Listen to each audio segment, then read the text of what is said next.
ውጪ ማለት ነው ከኤክስካቫተሮቹ ውጪ 23 የሚንቀሳቀስ መኪና አለኝ እነሱ ይፈልጋሉ ነዳጅ ስለዛ ይሄ ነገር ይፈቀድላት ተባለና ተፈቀደልኝና ከየት ነው የምትገዢው ሲል ከኖክ ተባለ ሄጄ ለኖክ ደብዳቤውን ሰጠው ኖኮች ከኔ ጋር ውል ተፈራረሙ ማለት ነው ከዛ በኋላ ያ ማለት መቼ ነው በ2017 ዓመተ ምህረት ነው በ2018 አይደል ምናልባት በ2017 ዓመተ ምህረት የተሰጠሽን የድጋፍ ደብዳቤ ላንብብላቸው ምናልባት ከግብርና ሚኒስቴር አንብብላቸው የተሰጣት ይኸውና ማህተብ የተመታ ነው እና አነበዋለሁ በመሃል ለምን ጉዳዩ እንደዛ ስለሆነ የመዝገብ ቁጥር ይላል የመዝገብ ቁጥር 1176 ህዝባር 86 የሚል ነገር አለ ቀን በ12/01/18 የተጻፈ ነው አይደለም ግብርና ሚኒስቴር አይደለም የግብርናው ነው ኦኬ የግብርና ሚኒስቴር ለኢትዮጵያ ነዳጅ ኢነርጂ ባለስልጣን አዲስ አበባ የሚለው ማለት ነው እሱ ይሄ ነው አይደለ ኦኬ ማህተብ የተመታ ነው ምን ይላል ቁጥር 13 ህዝባር ኤንልና 8 ዲ 44 ህዝባር 252 ቀን በ4/11/2017 የተጻፈ ነው ይላል ለኢትዮጵያ ነዳጅ እና ኢነርጂ ባለስልጣን አዲስ አበባ ጉዳዩ የድጋፍ ደብዳቤ ስለመስጠት በረከት ወርቁ አደራ ፋርም እና አግሮ ኢንዱስትሪ ኢንቨስትመንት ኦሮሚያ በአፋርና ደቡብ ኢትዮጵያ ክልሎች 2840 ሄክታር መሬት ላይ አትክልት ፍራፍሬና ሰብል በማምረት ስራ ላይ በመሰማራት ለሀገር ውስጥና ለውጭ ገበያ ምርት ለሚያቀርቡ ላኪዎች እያቀረበና ለበርካታ ዜጎች የስራ ዕድል እየፈጠሩ ሀገራዊ ግዴታቸውንም እየተወጡ ያሉ ባለሀብት ሲሆን በማምረት ሂደት የነዳጅ እጥረት እየገጠማቸው መሆኑን በቁጥር 064/16 በቀን 03/11/2017 ዓ.ም በተጻፈ ደብዳቤ ጠቅሰው ለማህበሩ እያካሄዱ ያለውን የልማት ተሳትፎ መስሪያ ቤታችንን የድጋፍ ደብዳቤ እንዲጻፍላቸው ጠይቀዋል። በመሆኑም ባለሀብቷ ለዘመናዊ የግብርና ቴክኖሎጂ በመጠቀም ሰፊ በማምረት ለሀገር ውስጥና ለውጭ ገበያ ለሚልኩ ላኪዎች የአትክልትና የፍራፍሬ ምርት ከማሳ በጥራት በአይነት በመጠን በከፍተኛ ደረጃ ለገበያ በማቅረብ የዋጋ ማረጋጋት ባሻገር ለአካባቢው አርሶ አደር በኢንቨስትመንት ለተሰማሩ ባለሀብቶች ሞዴል በመሆን ያላቸውን የእውቀትና ልምድ በማካፈል እጅግ ከፍተኛ አስተዋጽኦ እያበረከቱ ይገኛሉ። ስለሆነም ባለሀብቷ የሚያጋጥማቸውን የነዳጅ እጥረት ቢፈታላቸው ለዘርፉ መሻሻል ከፍተኛ አስተዋጽኦ እንደሚያበረክቱ የታመነበት በመሆኑ በእናንተ በኩል አስፈላጊውን የድጋፍና ትብብር እንዳይለያቸው እየጠየቅን ይህንን የድጋፍ ደብዳቤ የጻፍንላቸው መሆኑን እንገልጻለን ይልና ከሰላምታ ጋር ሶፊያ ካሳ ዶክተር የኢንቨስትመንት ዘርፍ ሚኒስትር ዴታ ነው የሚለው ማህተብ አለው። ማህተቡ የኢትዮጵያ ፌዴራላዊ ዲሞክራሲያዊ ሪፐብሊክ ግብርና ሚኒስቴር ይላል ከፊርማ ጋር ተቀምጧል ማለት ነው። ኦኬ ይሄ ድጋፍ ደብዳቤ ተጽፎልኝ ይጂ ቀርቤ ተፈቀደልኝ ሄጅና ከኖክ ጋር ውል ፈጽሚ ተባልኩኝ። እሺ አልኩና ሄጄ ኖክ ውል ገባው። ውሉም አለ አንተ ጋር ውል ተፈራረምን ከኖክ ጋር ገንዘብ ቅድሚያ ነው የምከፍለው። አንዳንድ ሰው በዱቤ ይወስዳል፣ አንዳንድ ሰው በጋራንቲ ከባንክ ጋራንቲ አምጥቶ ይወስዳል። እኔ ግን በካሽ ነው ምገዛቸው። ዘይትም ገዛለው፣ ዘይት ገዛለው፣ ግሪስ ገዛለው እና ናፍጣም ወስዳለው ከነሱ ማለት ነው። ከዛ ምን ተፈጠረ በ2018 ከገባ በኋላ ማለት የወሰርኩት ነዳጅ እንግዲህ 400 ምናምን ሺህ ሊትር ናፍጣ ወስዳለች ነው የሚለው። እኔ አልወሰርኩም እሱን ነዳጅ ገባ። እንዴት ነው አልወሰርኩም የምለው? መጀመሪያ ጫንኩኝ አስቀምጬ ነው ስጠቀም የነበረው። ከዛ በኋላ መጡና ነዳጅና ኤነርጂ ባለስልጣን ለምንድን ነው በሮቶ የምታስቀምጪው? ብክነት አለው። ስለዛ የራስሽን ማጠራቀሚያ መገንባት አለብሽ፣ ግዴታ ነው ገንቢ አሉኝ። ባለሙያዎች መጡና ሲሉኝ እሺ እገነባለሁ። እስክገነባ ግን እንድከራይ ይፈቀድልኝ። ተከራይቻለሁ ማዲያ። ግልጽ እንዲሆንልህ ኢትዮጵያ ውስጥ በአጠቃላይ ፍቃድ ያላቸው 1980 ማዲያዎች አሉ ኢትዮጵያ ውስጥ። ከ1980 ማዲያዎች ውስጥ 300 ክራይ ናቸው። 300ዎቹን ተከራይተው ነው የሚሰሩባቸው ሰዎች። መከራየት መብት ነው። 300 የክራይ ማደያዎች አሉ ማለት ነው። ቀጥታ ተጠቃሚዎች እንደኔ ኢንቨስተር የሆኑ 820 ኢንቨስተሮች አሉ ማለት ነው። እንደገና ደግሞ ካምፓኒዎች እንደነ ኖክ እንደነ ቶታል አይነቶች ደግሞ ከ200 በላይ አሉ ማለት ነው። ኢትዮጵያ ውስጥ በጣም ብዙ አሉ የሚያቀርቡ። ከዛ በኋላ ያንን እንደነገርኩ ውል ተፈራርም ያለው አስቀምጬ ለተለያየ እርሻ ነው የምጠቀመው፣ ማሽን ነው የምጠቀመው። በዛም መሃል 2018 ገባ። ከዛ ይሄ ነገር እጥረትም እየተከሰተ ስለሆነ ኮታ ይቀነስ ተባለ። ከዛ ምን ተፈቀደልኝ? በወር 100,000 ሊትር በ2018 በዘንድሮ ምርት ዘመን ማለት ነው በወር ይፈቀድላት የተባለው 100,000 ሊትር ይፈቀድላት ተባለ። እሺ አልኩኝ። 100,000 ሊትር ተፈቀደልኝ። ሲፈቀድልኝ ደብዳቤውን የጻፈው የፈረመው ይሰጣት ትከራይ ማደያ ብሎ የፈቀደልኝ ዶክተር ደስታው ነው። ዋና ዳይሬክተር ነው። አልታሰሩም አሉ ቢሮ አሁንም ማለት ነው። ያልታሰሩ ሰዎች ከታሰሩት መካከል አይደሉም። ዋና ዳይሬክተሩ ናቸው የፈቀዱልኝ ማለት ነው። ከዛ በኋላ 2018 ላይ ማለት ነው የፈረሙልኝ። ነዳጇ ህገወጥ አይደለም በህጋዊ መንገድ ነው የወሰደችው ብለው ደብዳቤም የጻፉልኝ እሳቸው ናቸው፣ ዶክተር ደስታው ናቸው። አሁንም ቢሮአቸው አሉ። ቀጥሎ እሳቸው ለስልጠና ጉዳይ ወደ አዳማ ሲሄዱ ያንን ነዳጅ እንዲሰጣት እንዲፈቀድላት የሚለውን ደብዳቤ አንደኛው ደብዳቤ ወጪ አልሆነም ነበረ። ለነዳጅ ባለስልጣን ይሄ ምንድነው ለነዳጅ አቅራቢ ይሄዳል ሜክሲኮ የሚሄደውንና ለኖክ የሚጻፈው አልተጻፈም። ምን ይሻለኛል ብዬ ደውዬ አናገርኳቸው። ስልካቸውን ከቢሮ ወስጄ ምን ይሻለኛል ያ ደብዳቤ እኮ አልተፈረመልኝም ስል ችግር የለውም ተወካይ አስቀምጫለሁ እሱ ይፈርምልሻል አሉኝ። ያ ተወካይ ባህሩ ይባላል ሰውየው። አሁንም እሱም አልታሰረም ቢሮ ውስጥ ነው ያለው። ከዛ በኋላ እሱም ከታሰሩት መካከል ከከሰቱት መካከል አይደለም። የኔን ነዳጅ 2018 ላይ የፈረሙ ሰዎች የፈቀዱልኝ ሰዎች ማለት ነው የታሰረ ሰው የለም፣ አልታሰሩ። ቢሮ ውስጥ ናቸው ያሉት በዚህ ሰዓትም ማለት ነው። ቢሮ ላይ ስራ ላይ ናቸው ያሉት እነዚህ ሰዎች። ከዛ ፈረሙልኝ። ያ ማለት ጥቅምት ውስጥ ነው። ደብዳቤውን ከፈለግ ማውጣት ትችላለህ። የቅድም ልታነበው ያልከው ደብዳቤ ነው፣ አንብብ። ማደያ ተከራይቻለሁ ይፈቀድልኝ የራሴን ገንብቼ እስክጨርስ ብዬ ጠየቅኩት። ያ ማለት ዛሀበሻ እሱን ደብዳቤ አቅርቦታል። በነገራችን ላይ በረከት ሳይኖራ ይኸውልህ፣ አንድ ሰው በህጋዊነት ሄዶ ደብዳቤ ጽፎ አንድን መስሪያ ቤት ይጠይቃል። ለምሳሌ ማደያ ተከራይቻለሁ ብቃት ማረጋገጫ ያለው ማደያ ስለተከራየው ይፈቀድልኝ ብዬ ስጠይቅ ያ መስሪያ ቤት ወይም ዋና ዳይሬክተሩ አንፈቅድም፣ አሰራራችን አይፈቅድም ማለት የማን ፋንታ ነው? ካልፈቀደ አሰራራቸው ስለሚፈቅድ ነው የፈቀዱልኝ አይደል? አሰራራቸው ስለፈቀደ ስለሚቻል ፈቀዱልኝ። እኚህ ሰው ኃላፊ ናቸው፣ ዳይሬክተር ናቸው። ባይቻል ኖሮ አሰራሩ ባይፈቅድ ኖሮ አይ መከራየት አትችይም፣ መገንባትሽ ግዴታ ነው፣ በተቻለሽ መጠን አፋጥነሽ ገንብተሽ ስጨርሺ እናራግፍልሻለን ማለት ይችሉ ነበር። ግን ይቻላል፣ ይፈቀድላት፣ ብቃት ማረጋገጫው ይታይ ተባለ። ብቃት ማረጋገጫው የማደያው ታየ፣ ማቅረብ እንደሚችል የነዳጅ ብክነት እንደማያስከትል ተረጋገጠ፣ በባለሙያ ተፈቀደልኝ፣ ተፈረመልኝ ማለት ነው። ከዛ 25 ሚሊዮን ብር ከፈልኩኝ። ለማ ለኖክ በሁለት ጊዜ 25 ሚሊዮን ብር ለኖክ ከፈልኩኝ፣ ነዳጁን እንዲያመጡልኝ ማለት ነው። ለምን በአንዴ ከጅቡቲ ነው የሚገዛው፣ ገዝተው አምጥተው እንዲያራግፉልኝና እኔ ደግሞ ለማሽኖቹ እንድጠቀም ብዬ 25 ሚሊዮን ብር ከፈልኩ። ያ ጥቅምት ነው። ከዛ ነዳጁን ኦርደር አደረግኩኝ። በአንዴ ኦርደር የምታረገው 50,000 ሊትር ነው። 50,000 ሊትር እያረክ ነው ኦርደር የምታረገው። በ2018 ጥቅምት ወር ነው ይሄንን ኦርደር ያደረግኩት። ክፍያውንም የከፈልኩት በ2018 ጥቅምት ወር ነው። ከዛ በዛ መሃል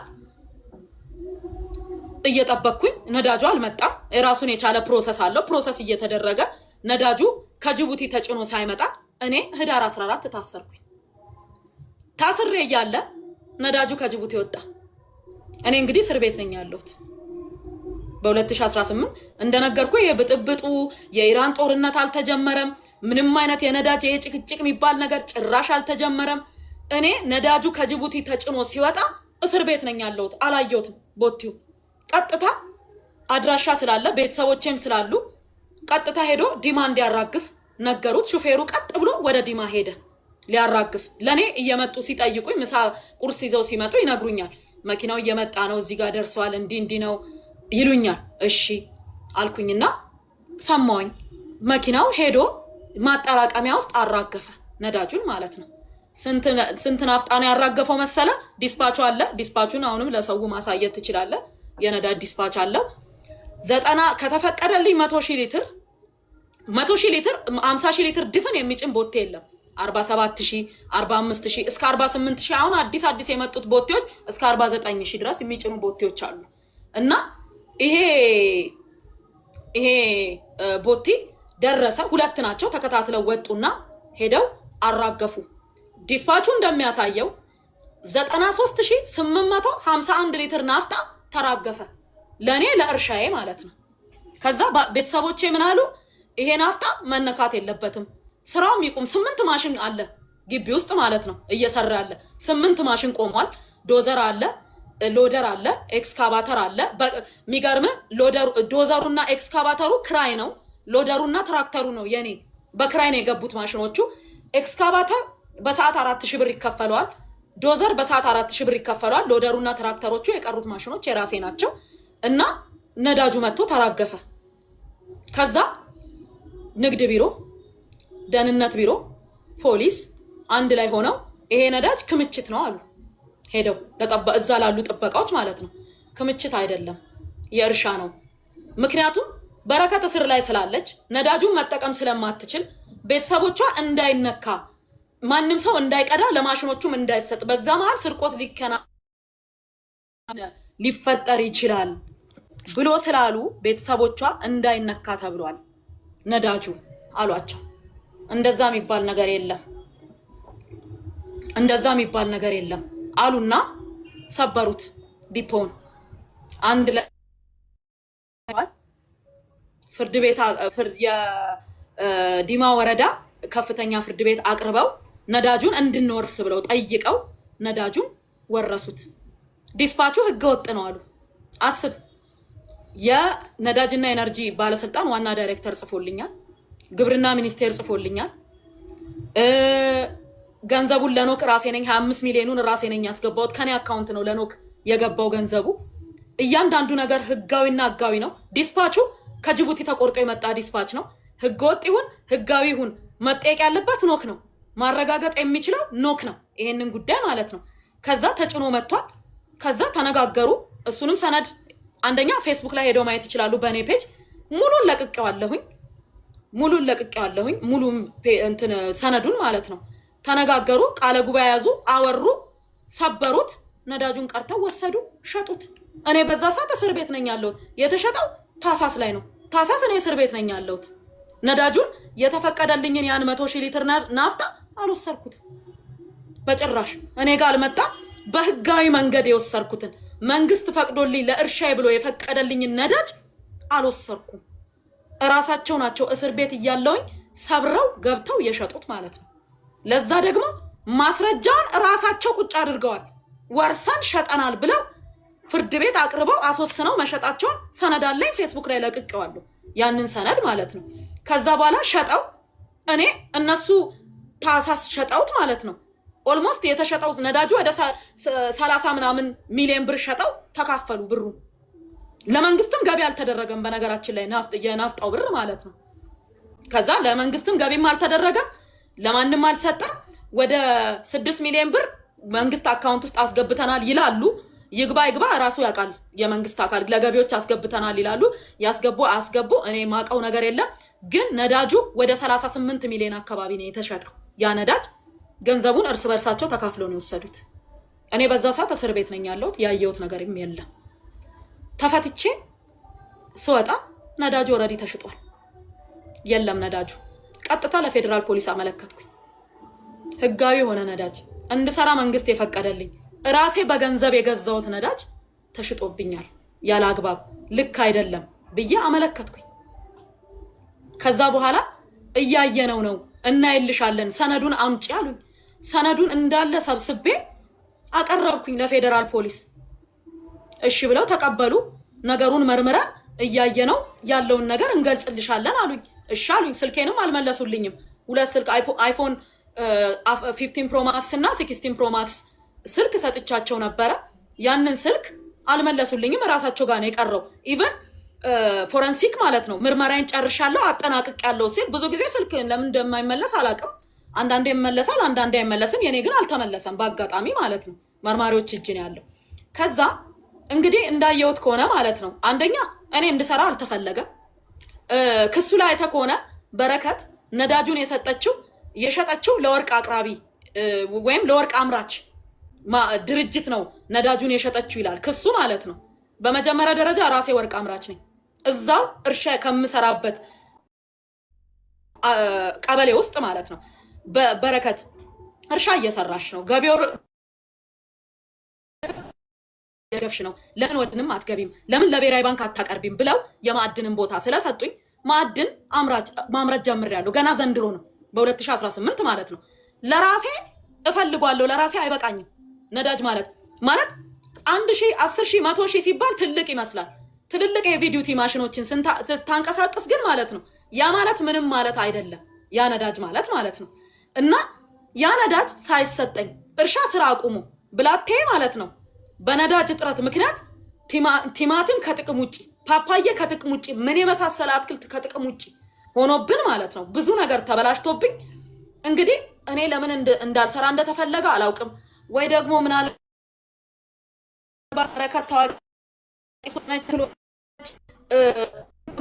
ማንም ሰው እናስራለን ብለው ለማሳየት ፈልጎ ከሆነም አላውቅም። እውነት ለመናገር የራሳቸው ግን እኔ እርግጠኛ ሆኜ የምነግርህ የሆኑ የተደራጁ ቡድኖች አሉ። በጣም ፌደራል ፖሊስ ውስጥ አሉ፣ የጸጥታ አካላት እሱ ጋር ከመግባታችን በፊት አይደለም። ይኸውልህ አንድ ላይ የተያዘ ነገር ስለሆነ ፊራ አንዴ ስማ። ይኸውልህ ገባ አርቲፊሻል ኢንተለጀንስ ውስጥ አሉ፣ ፍትህ ሚኒስቴር ውስጥ አሉ። እጅግ በጣም የተደራጁ ሰዎች የራሳቸውን አጀንዳ የሚያስፈጽሙ ማንም ይሁን ማንም ከመምታት ወደ ኋላ ማይመለሱ ህግ ከለላ እየሰጣቸው በቃ ህግ ውስጥ ነው ያሉት እነዚህ ሰዎች ገባ። እኔ ባልሸጥኩት ነዳጅ ራሳቸው ሸጠው በወሰዱት ነዳጅ እኔ እስር ቤት እያለሁ ለተሸጠ ነዳጅ በድንገት ተከሳሽ ሆኜ መጣሁ። እኔ እኮ ተሽጦብኛል ብዬ እኮ ለፌደራል ፖሊስ አመልክቼ ምርመራ ላይ ነው ያለው። ፌደራል ፖሊስ እያየልኝ ነው ያለው ኬዙን ማለት ነው። ተሽጦብኛል ነዳጁን አልወሰርኩም ብዬ 25 ሚሊዮን ብር የከፈልኩት አልወሰርኩም ነዳጁን ብዬ አመልክቼ ሳበቃ ማለት ነው መርምረው የሆነ ነገር ማድረግ ሲችሉ እኔ ራሴ ጭራሽ ተከሳሽ ሆኜ መጣሁ። ነዳጁን አባክነሻል፣ ሸጠሻል ተብዬ ማለት ነው። ያልወሰርኩትን ነዳጅ እስር ቤት እያለው የወጣ ነዳጅ ከጅቡቲ ገባክ። ይሄ ነው የተከሰተው ነገር፣ ይሄ ነው የተፈጠረው ነገር። እንደ ማንኛውም ሰው በሚዲያ ነው ያየሁት። በዛ ላይ ደግሞ ልክ እንደጠፋው ቆይ እኔ አንድ ጥያቄ ልጠይቅ። ፊንቴክ ኢንቨስትመንት፣ ስለ ፊንቴክ ኢንቨስትመንት ስናወራ ዋናው መስራቹ ሰውዬ ማን ነበረ ስሙ? ዋናው ሰውዬ ፊንቴክ እኮ ግርማይ ገብረ ሚካኤል ነው የሚባለው፣ የሳውዝ አፍሪካው ዋንጫ ያዘጋጀ የነበረው ግርማይ። ነገ ሰው እንሆናለን፣ ታክሲ ሰርተን እንለወጣለን። የተለያየ ንብረት ሸጠው ከየትም ከዘመድ ከወገንም አስቸግረው በጣም ምስኪን ወገኖቻችን ወስደው ያስረከቡትን ገንዘብ 1.6 ቢሊዮን ብር ይዞ ጠፋ የተባለ ሰው ነው። ክስ ከተመሰረተበት 2 ወር አልፎታል። ይሄ ሰውዬ ወንትር ተብሎ ተለጥፎ አይተኸው ታውቃለህ? ተፈላጊ ተብሎ ተለጥፏል። እስካሁን ድረስ አይተኸዋል? እሱን ሰው አላየኸውም? ስንት አይነት ሰው እያገቱ አፈርድም የሚያበሉ ሰላማችንን የነሱ መግቢያ መውጫ ያሳጡ። ቢያንስ እኔ ሰላሌ ላይ ውሃ ፋብሪካ አለኝ፣ ሄጄ አይቼው አላውቅም። ፋብሪካውን ኢጦሳ ላይ ቄራ አለኝ፣ ሄጄ አይቼው አላውቅም። ዱጉዳ ላይ እርሻ አለኝ፣ አይቼው አላውቅም። ጀጁ ላይ እርሻ አለኝ፣ አይቼው አላውቅም። ምክንያቱም እፈራለሁ፣ መሄድ አልችልም። ለዛ ሰላም የነሱን የተለያየ የሰው ደም የሚያፈሱ